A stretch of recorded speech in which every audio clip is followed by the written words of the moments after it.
د خیبر پښتونخوا وزیر اعلی علي امین ګنډاپور معاون خصوصي توفیل انجم په حلقه تحصیل رستم کې په 1995 کې جوړ شوی ګورنمنت پرایمري سکول عمر ډیر د باونډریوال د بجلی او د اوبو د سہولیاتو نه محروم دي، کوم لوجه چې د سکول طالب علمان سخت مشکلاتو سره مخ دي. سرګند دی وی چې د خیبر پښتونخوا اسمبلی سابقه سپیکر مرحوم عبدالاکبر خان په 1995 کې په یونین کونسل مچی کې عمر ډیر ګورنمنت پرایمري سکول تعمیر کړو، کم کې چې د علاقې تقریبا لسکم سل ماشومانو تعلیم حاصلو.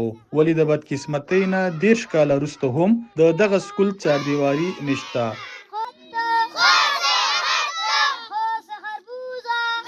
د ځای خلکو وینا ده چې دغه سکول په 15 جماعتونو مشتمل دی، ولې دې لپاره صرف 2 استادان دي.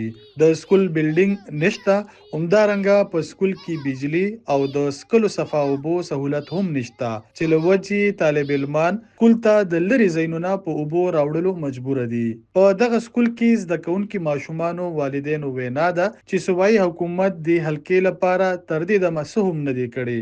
همدارنګه دوی صوبایي حکومت او د تعلیم لپاره صوبایي وزیر فیصل خان ترکی او د معاون خصوصي توفیل انجم نه مطالبه کړې ده چې زر تر زر دي د سکول ته ټول سہولیات ورکړي شي. دوی دا هم ویلي دي چې د سکولو صفا اوبو نه ملاوېدو سره ګڼ شمېر ماشومان د سکول پرېښودو باندې مجبور دي.